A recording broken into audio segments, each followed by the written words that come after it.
Bueno, Ignacio, hagamos una cosa. Primero presentate, vuelve a mí y te hago la primera pregunta. Eh, Aquí Ignacio Clopé, soy abogado, escritor, miembro de la Academia Argentina de la Historia, del Instituto Juan Manuel de Rosas.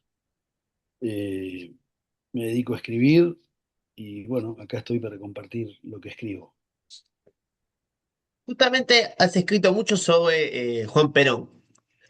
Para empezar, por un personaje inabarcable, en el cual creo que se han escrito muchas biografías sobre Perón de todo tipo, y hay mucha mitología. De alguna manera, los que han querido defenestrarlo han escrito biografías y han tenido mucho sobre, han publicado muchas mentiras que a veces la ha escrito la derecha y las ha repetido la izquierda, como diría Belardo Ramos.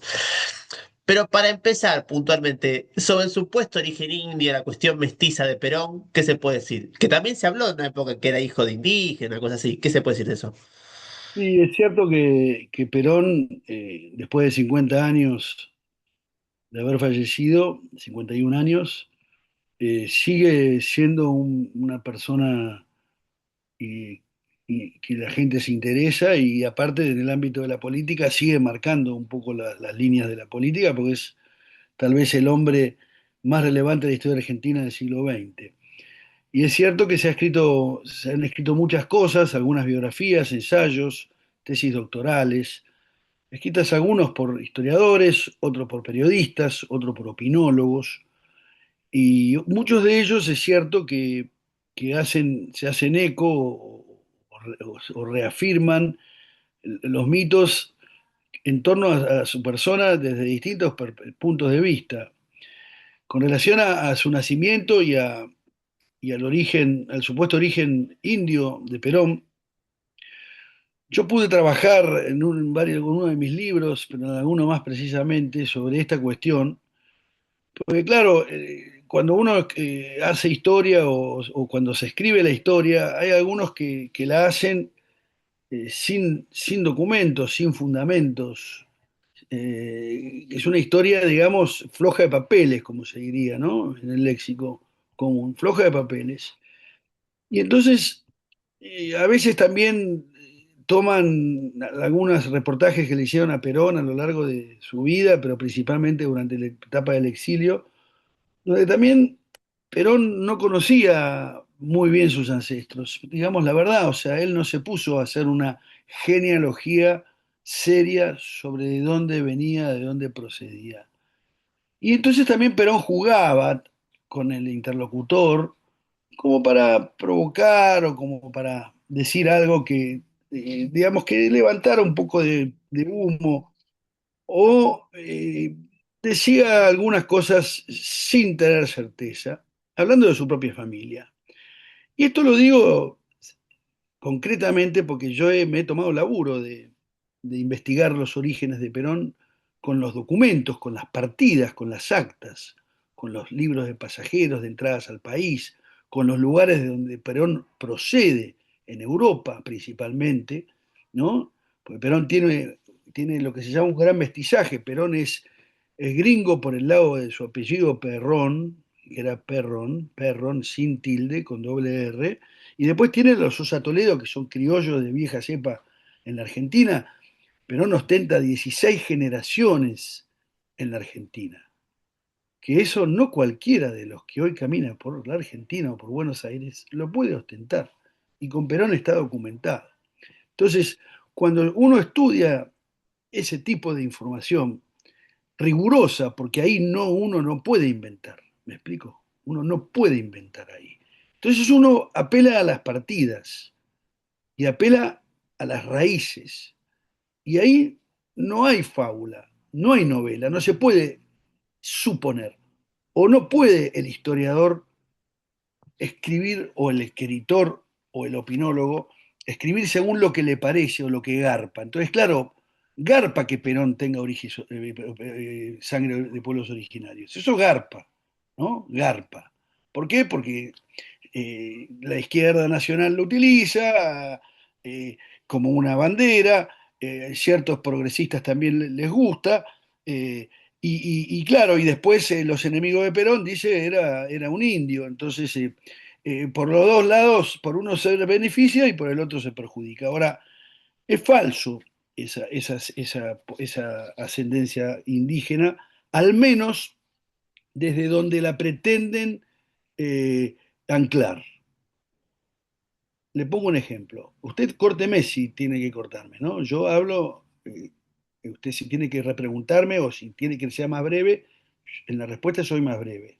No, no está bien, excelente, no hay problema. Lo que quería repreguntar, una cosa que me interesaba, que la cuestión india de Perón sea la cuestión de la moda del indigenismo, que en Claro, por realidad supuesto. la moda del indigenismo debe tener 50, 40 años a lo sumo, digo, viene digo, a ver, el indigenismo en Argentina es una cosa bastante flaca, porque en realidad la tradición indígena se puede rastrear más en México, tal vez algo en Perú, pero digo, en Argentina, con tanto mestizaje, En y Argentina sí es cierto. Ahora, bueno, concretamente, a Perón le atribuyeron ser que tenía ascendencia indígena por su bisabuela, que era Mercedes Toledo, ¿no? Decían que Mercedes Toledo era hija de una tehuelche nacida en una toldería en Azul, y que era hija de Victoria Gaona, una mujer de la tribu de los Aonikenk, ¿correcto? Eso es lo que se dijo respecto de Perón. Cuando yo me pongo a investigar la rama, esa es la rama materna de Perón, cuando me pongo a investigar la rama materna de Perón, observo, con mucha sorpresa, que empecé a hacer lo que se llama una tarea de campo, viendo quiénes eran sus padres, sus abuelos, sus bisabuelos, sus tatarabuelos, y empecé a buscar la documentación de sus actas bautismales. El registro civil en la Argentina del año 1885. Entonces, antes de 1885 existía, digamos, la documentación fehaciente que había para acreditar la identidad de una persona eran las partidas bautismales. Era un pueblo cristiano, era un pueblo católico el argentino, desde siempre. Entonces, es posible que haya habido de otros cultos y la documentación para gente de otro culto habrá que buscarla en el culto al cual pertenecen. Pero la Iglesia Católica era la forma de documentar a alguien. Aparte no había documentos ostentables, había la buena fe. Usted es hijo de fulano y de mengano. No le pedían a usted una partida, un DNI, un quit, ¿entiende? No le pedían un QR, no había todo eso. Entonces, ¿la realidad cuál es? Cuando empecé a analizar el tema de los Sosa Toledo, busqué a Juana Sosa, hija de Juan Ireneo Sosa y de Mercedes Toledo. Cuando fui a ver Mercedes Toledo y vi que era hija de María Victoria Gaona y de José Toledo, y busqué las partidas bautismales que existían y que existen y que están registradas en los libros parroquiales. Y María Victoria Gaona, la bisabuela supuestamente india de la tribu de los Tehuelches y de Aboniquén de Perón, nació no en Azul, sino en San Nicolás de los Arroyos, bastante distante de Azul. Y aparte, en las partidas, en el año 1821, que es la fecha en que se bautiza Juana Victoria Gaona, las partidas no era una discriminación, sino que se ponían si eran blancos, si eran mulatos, si eran negros, si eran criollos, y si eran blancos, hijos de españoles. Bueno, Victoria Gaona es hija de españoles, nacida de fulano y de mengano. Se acabó la discusión. O sea, esa señora a quien le atribuyen pertenecer a una tribu era cristiana y era blanca. O sea, está clarísimo que no era de la tribu de los tehuelches. ¿Me explico? Entonces, cuando usted demuestra documentalmente esa situación, se le cae abajo todo el discurso. Porque mostrame el papel que diga que es tehuelche, ¿no? Mostrámelo, un documento que me esgrimas contra que yo te estoy mostrando. ¿Me explico? Y eso no pasó nunca. Yo estoy en debate con esto desde hace 26 años que estoy debatiendo esto. Debatiendo en el sentido que no encuentro a nadie que venga a decirme acá está el papel, usted está equivocado. Eh, Señor, lo que usted dice es falso. ¿Me explico? Eso no está. no se toma en cuenta. Entonces, en ese aspecto, en ese sentido, lo que yo le digo es que esa teoría es falsa. Ahora bien, que Perón, teniendo 16 generaciones en la Argentina, desde el año 1540 y pico, que Perón ostenta ya ancestros en lo que era, no era la Argentina todavía, el descubrimiento de América, estamos hablando de los descubridores, los primeros conquistadores, y adelantados, Perón desciende de los primeros conquistadores, que en 16 generaciones haya habido algún casamiento entre un criollo o un español y una india es posible. No estoy diciendo no tiene. Por ese lado no tiene. Y no encontré dónde la tiene. ¿Me explico? Entonces, esa es la realidad. Yo no estoy diciendo, no tiene. Yo digo, por esa señora que ustedes dicen que es india, no es. Ahora, 16 generaciones para atrás, y no pude determinar las 16 generaciones. En realidad, yo cuando llegué al argumento de los que pretendían asociarlo a una sangre indígena, y cuando determiné que eso era falso, no seguí para atrás. Lo que ustedes dicen en base a esta señora es falso. Sobre otra cuestión que, digamos, como sobre la infancia de Perón, lo que conocía era que él se cría en el sur. En el documental de Pino Solanas, él cuenta un par de pinceladas que cuando pone el Estatuto del Peón Rural, la primera carta que recibe es la de su mamá, que le dice, Juan, ahora hay que pagarle bien a los peones, y él le contesta, vieja, es lo que corresponde, una cosa así. ¿Qué se puede decir de esos años formativos de Perón en el sur y cómo es que llega al liceo militar? ¿Dónde es que surge la vocación militar de Perón? Mire, sobre eso también ha habido mucho mito y me he puesto a trabajar también sobre esa cuestión. En concreto es así. eh, Perón nace en 1895 en Lobos. Lo de Roque Pérez es otra de las falacias, es otra de los mitos que han instalado, pero que ha producido muchas rupturas, y muchas contradicciones, que no aportan al personaje, sino que al contrario, lo manosean. Pero bueno, logrado el objetivo de los que inventan o mienten, o por ahí de buena fe lo hacen, pero sin mucha papel en la mano, el tema se instaló. Cuando Perón nace entonces en Lobos. En 1901, sus padres se van a vivir a la ciudad de Buenos Aires. Y es donde se casan por civil Mario Tomás y Juana Sosa, donde los reconocen a sus hijos nacidos antes del matrimonio. Y reconocen a Mario Avelino, nacido en 1891 en Lobos. Ese documento es escrito en 1901, a ver si le queda claro. No está escrito en 1900, en el 2000, donde empezaron a jorobar con el tema del origen, de dónde había nacido. En 1901 se casan en el registro civil de la Ciudad de Buenos Aires, donde reconocen a sus hijos nacidos prematrimonialmente. Mario Avelino en 1891 en Lobos y Perón el 8 de octubre de 1895 en Lobos. O sea que los padres cuando lo reconocen en el año 1901, cuando Perón no era Perón, están diciendo dónde nació y el año. O sea, si hubiera nacido en 1893 en Roque Pérez, lo hubiera dicho, porque no había nada para ocultar. No era un mito, no había que decir, ocultémoslo 2 años porque esto nos perjudica o porque queremos hacerlo nacer en otro lado. ¿Me explico? Documento público donde esgrime la veracidad del lugar de nacimiento de Perón.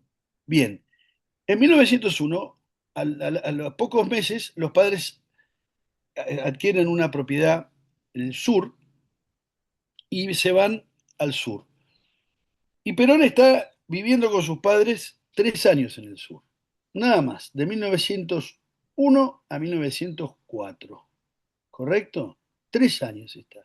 Y en 1904, atento a que querían los padres brindarle una educación más formal, porque todavía en Sierra Cuadrada, en Camarones, donde se habían radicado, había una enseñanza educativa bastante precaria, ¿no? Había un primario precario. Entonces los padres envían a los dos hijos al cuidado de su madre de Dominga Duté, de la abuela de Perón, y de las hijas del primer matrimonio, o sea, las medias hermanas de Mario Tomás Perón, que eran Vicenta y Baldomera Duté, Bergunián. No, eran Martirena Duté, eran las dos tías de Perón. Quiere decir que Perón, si bien es cierto que está 3 años viviendo en el campo y asiste a una escuela en Puerto Camarones, ¿no? Donde hay una fotografía donde Perón está junto con sus compañeros y la maestra, etcétera, que yo la he publicado por algún lado. Luego de ahí, en enero de 1904, va al cuidado de su abuela y de sus tías, de las hijas de su abuela, de las medias hermanas de su padre. Y Perón se forja en una educación estrictamente matriarcal. Lo forma la abuela y lo forman las tías. ¿Por qué? Porque Perón se queda desde 1904 hasta 1911, hace todo el colegio hasta el tercer año del secundario, donde ingresa al colegio militar. O sea que está desde 1904, donde Perón tenía 9 años, hasta los 11, 4 años al cuidado de su abuela y de sus tías.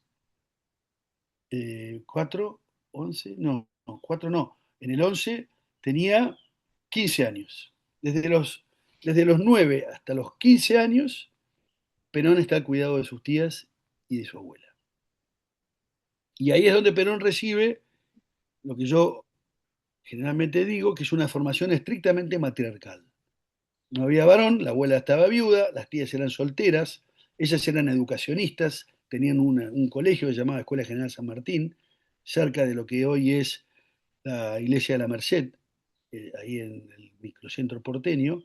Perón asistía a las clases de doctrina social cristiana que dictaba Monseñor Rasore, y Perón empieza a forjar su religiosidad, donde aprende las primeras letras del catecismo y donde aprende las primeras letras del breviario, porque sus tías eran unas mujeres muy religiosas, y Perón asume ahí una vida estrictamente, fundamentalmente religiosa y muy clásica, con la lectura de los clásicos, y de esa manera se empieza a forjar el niño Perón.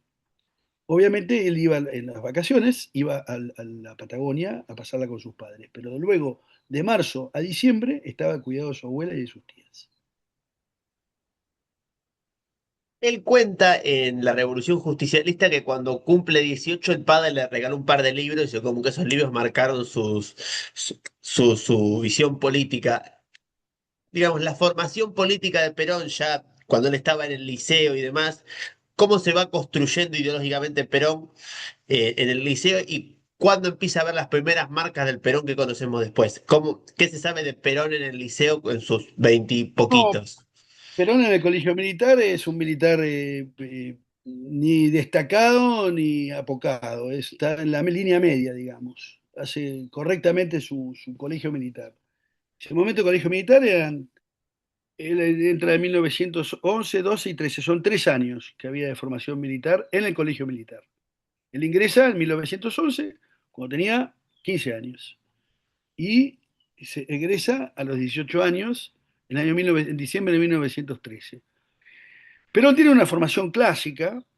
En ese momento el colegio militar tenía destacadísimos profesores militares, algunos venidos de Europa, y había una gran influencia prusiana en el ejército argentino. Y Perón se forma en von der Goltz, en Ferdinand Foch, en Clausewitz, en los grandes clásicos de ese momento en boga en Europa. Y esa formación Perón la recibe y la asimila de una manera tal que la asocia a esa sensibilidad social que había recibido y que había aprendido de su abuela y de sus tías, donde Perón siempre había tenido una gran sensibilidad social ya desde chico. Él le molestaban las injusticias, por ejemplo, con los peones, como usted muy bien dijo recién.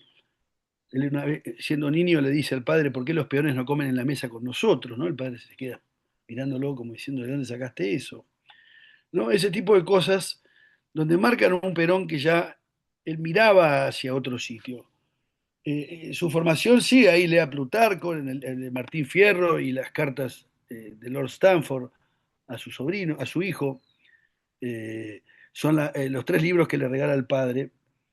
Pero Perón había ido mucho más allá de esos tres libros, ¿no? Plutarco está bien para lograr idealismo, Martín Fierro para lograr identidad con el criollaje, y las cartas de Lord Stranford a su hijo para que sea una persona humana, ¿no? Y para que tenga humanidad. Ese fue el objetivo del padre, que lo logró plenamente, eh, y eso lo ayudó a que todo lo que él recibía del colegio lo asimilara, vuelvo a decir, en una especie de tubo de ensayo con la sensibilidad y con la formación estrictamente clásica.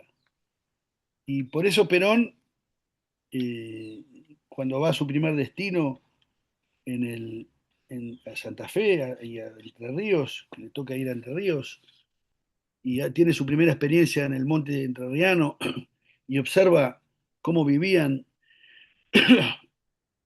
sus connacionales en el medio del monte con una gran privación de las necesidades básicas que puede tener cualquier persona humana y su dignidad. Y Perón escribe una carta en el año 1900, tenía 18 años, en el 1913, 1914, dijo, si algún día yo puedo, esta realidad la pienso cambiar, la voy a cambiar. ¿No? Como diciendo, no puede seguir la Argentina profunda viviendo de la forma tan indigna con que se vivía antes. Y así cuando él va a, a mediar en una huelga en una fábrica en Santa Fe, él habla con los huelguistas, con los obreros que estaban pidiendo condiciones humanas para su trabajo, y Perón brega por ellos y no se pone a reprimir como en ese momento se usaba a los militares para reprimir este tipo de contiendas. Por lo tanto, estas situaciones nos va mostrando ya un Perón preocupado por las desigualdades sociales, desde ya muy chiquito. Y eso es algo que lo llevó toda su vida con él. Y de hecho que pudo transformar muchas cosas cuando tuvo la oportunidad de hacerlo. Sobre, acá estaba el otro día revisando esto, el diario secreto de Pavón Sí, Pereira, sí. que cuenta el Perón de los años 20 con el radicalismo, con el irigoyenismo. También se ha dicho que la primera vez que votó, votó Irigoyen. ¿Cómo, qué concepción tenía Perón de ese radicalismo, digamos, de ese primer radicalismo? Bueno, no hay duda que había una cierta identidad o afinidad, si usted quiere, con Hipólito Yrigoyen. Su abuela, Dominga Butey, lo conocía bastante a Hipólito Yrigoyen. No se olvide que su abuela Dominga era hija de unos vascos de Iparralde, vascos, son vascos en el país, en Francia, y Irigoyen también era hijo de un vasco de Iparralde.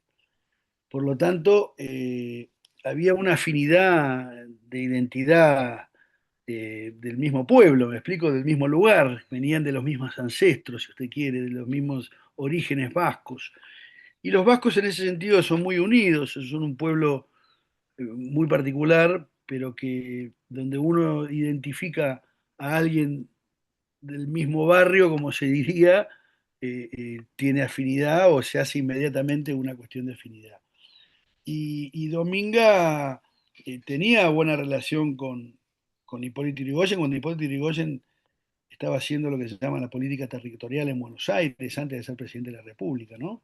Estamos hablando de los primeros años del siglo XX, precisamente, de 1910, antes de que Irigoyen fuera Irigoyen. Ahora, sí, vamos a tomar que Perón eh, podría perfectamente, en muchos aspectos, ser una continuidad de Irigoyen cuando él funda el justicialismo, ¿no? La realidad es que hay muchísimas cuestiones lo acercan a las ideas de Hipólito Yrigoyen, ideas revolucionarias, porque no nos olvidemos que Irigoyen brega no sé, vamos a poner un ejemplo, eh, eh, eh, la fecha del Día de la Raza, por ejemplo, que hoy lo quieren decir que es el día de la diversidad. ¿Qué día de diversidad? Día de la raza. ¿Por qué? Es el 12 de octubre. ¿No es cierto? Había una identidad hispánica y un reconocimiento de la madre patria en Argentina y algún agradecimiento hacia los españoles que nos dieron la lengua y la fe. Por lo tanto, ahí había una gran afinidad de Perón con Irigoyen, y Perón después, en el año 47, va a dictar una excelente clase magistral en la Academia de Letras, hablando sobre el tema de la hispanidad. Eh, entonces, sí, yo no sé a quién votó Perón, eso obviamente Pavón, un gran maestro y a quien yo estimo muchísimo, trabajé muchísimos años de su lado, el Pavón seguramente le habría preguntado en ese diario secreto a Perón, y Perón es probable que le haya dicho que lo votó Irigoyen. Sí, no me extrañaría nada, porque también hay otra cosa que es cierta. Luego cuando se produce el golpe de 1930, que dicen que Perón era golpista, y no, no, Perón tiene que colaborar con los militares que eran sus jefes, y está lo que se llama la obediencia debida. Entonces Perón tiene que participar, él quiso irse de las reuniones conspirativas, y él estaba el capitán Descalzo, que era su maestro, y estaba el general Sogaray, y otros más y otros más que conspiraron y que fueron parte de la revolución del 30. Perón lo hace a contrapelo, podemos decir. En ese momento había lo que se llamaba un poco de disciplina y orden en las estructuras y mucho más en el ejército. Perón tiene que colaborar a contrapelo. Entonces, la realidad es esa. Ahora, hay una identidad con ese radicalismo Irigoyen, no con el radicalismo de Alvear, ¿no? Que eran los antipersonalistas y que eran unos conservadores radicales, una cosa, digamos, de Alvear y su radicalismo, es un radicalismo que son prácticamente primos hermanos de los conservadores. Entonces, Irigoyen viene a rescatar otro tipo de valores a favor del pueblo y a darle al pueblo un espacio que, bueno, que luego no se pudo dar. Irigoyen ya estaba grande, ¿no? Estaba grande, y bueno, y se produjo esa revolución del 30, donde también fracasó, y luego vinieron los que se llamó la década infame, que yo para mí no es tan década ni tan infame, porque hay muchas cosas que se hicieron durante esa década que son parte de la esencia de lo que la Argentina es hoy. O sea, es un grave error. Está bien que eso lo dijo José Luis Torres, hablando de la década infame. Hay que ponerse en el momento y en el lugar, en el fragor de la lucha y de la batalla política. Y en ese momento fue una gran expresión de Torres, pero nosotros hoy, mirándolo en perspectiva, vemos las obras de Manuel Fresco como gobernador de la provincia de Buenos Aires y las cosas que ha hecho en la provincia de Buenos Aires, las obras que ha dejado en la provincia de Buenos Aires, donde si eso fue infame, ¿dónde está la infamia? ¿No? La Argentina le ¿Y debe a cómo va a tanto. calificar décadas que vinieron después, si esa fue infame? Claro, exactamente. Nosotros, si por eso, si lo miramos a José Luis Torres, en el momento que estaba produciéndose la contienda política, ¿no? Está bien que la haya acusado de esa manera y que después se instauró ese concepto y esa denominación, y del año 32 al 42 todo es infame, ¿viste? Estoy de acuerdo, la economía al servicio del Imperio Británico, estamos de acuerdo con muchas de las cosas que han pasado, pero también veamos otras cosas que se hicieron en esa supuesta década infame que son para rescatar. Hay un libro que acaba de publicar Aritz Recalde, en la Universidad Nacional de Lanús, sobre una vida y obra de Manuel Fresco, que vale la pena verla porque a mí me llamó la atención las cosas que hizo Fresco y lo que poco que se sabe de Fresco, de lo que fue la obra de la década infame. Y otra cosa que no, que se olvida de la década del 30 es que, por ejemplo, las primeras medidas sociales del gobierno de Ortiz, por ejemplo, en el año 38 reconoce las jubilaciones para los trabajadores ferroviarios. Hay de alguna manera se ensayan durante la década del 30 las comisiones internas en las fábricas, las medidas sociales laborales, porque empieza a haber conciencia en el ejército de la necesidad eh, de vincular a las masas a un proyecto político nacional. O sea, digo, si esos elementos de la década del 30 no hubiese habido peronismo tampoco. Entonces, eso hay que Bueno, valorarlo también.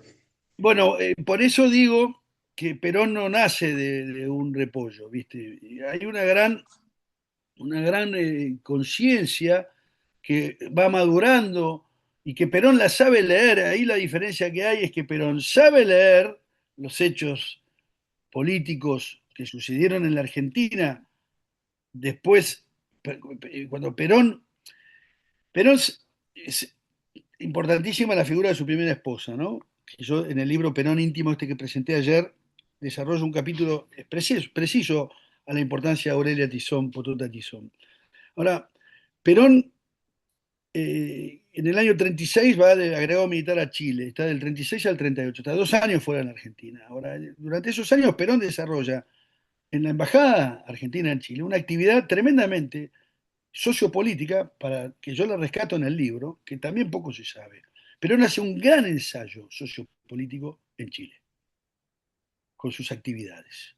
Funda clubes para los lustrabotas y los canillitas, participa en escenas donde dice varios discursos, participa en las universidades dando conferencias, de conferencias radiofónicas, en el diario El Mercurio le reproduce muchas de sus conferencias que son poco conocidas, que yo las reproduzco en el libro. Y quiere decir que ahí Perón tiene y ejerce un rol que hace su primer ensayo, si usted quiere, desde el cargo de agregado militar y aeronáutico de Chile. Claro que él estaba lejos de Buenos Aires, pero acompañaba lo que pasaba en Buenos Aires. En el 36 gobernaba Justo, en el año 38 gana las elecciones, eh, eh, ¿cómo se llama? Ortiz y Castillo, y gobierna en el año 38. Eh, Ortiz, un radical antipersonalista, con ideas conservadoras, y Castillo, un conservador puro. Y ellos desarrollan actividades que no son todas perniciosas para la gente. Al contrario, como usted muy bien reconoce, reconocimientos laborales, sindicales. Hay, digamos, por ejemplo, Manuel Fresco en la provincia de Buenos Aires instaura la enseñanza religiosa en las escuelas, cosa que después hace Perón eh, durante el gobierno de la Revolución del 4 de junio y después lo ratifica él como presidente de la República a partir del año 46. La Junta Nacional Reguladora de Granos, por ejemplo, que el Estado pueda Sí, regular el precio del grano. por ejemplo, y hay montones de movilizaciones sociales sustentadas por el Estado para la protección de los trabajadores que antes no estaban. Entonces, es Argentina conservadora, no la liberal, sino la conservadora, porque hemos tenido experiencias liberales mucho más perversas a lo largo de la historia. Esa Argentina conservadora tiene algunos aciertos, obviamente se queda, el problema que tienen los conservadores es que son políticamente liberales. Entonces, son esos, ¿el liberal qué hace? Es liberal, toda la idea religiosa, por ejemplo, es una cuestión de conciencia. Luego, en la aplicación del Estado, sacan la iglesia fuera de las aplicaciones, o hablemos de otro tipo de cuestiones. O sea, ellos son buenos en su casa, pero cuando gobiernan tienen que gobernar para todos y ahí no son tan buenos. Entonces, ahí está la dicotomía del liberal. Y el conservador tuvo un paso intermedio.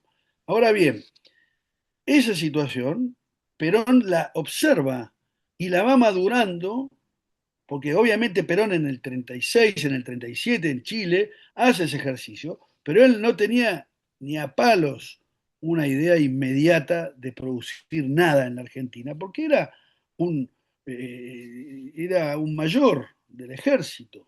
Él lo nombran teniente coronel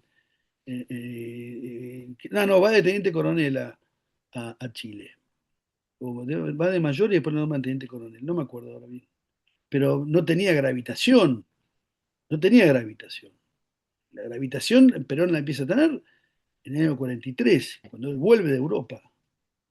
Ahí es donde Perón vuelve ya con una idea que los planetas se alinean, porque él vuelto de Europa, lo mandan a Mendoza, supuestamente castigado, eso lo dice él, por sus ideas supuestamente comunizantes, como lo escribe en una carta a mi abuelo del año 42.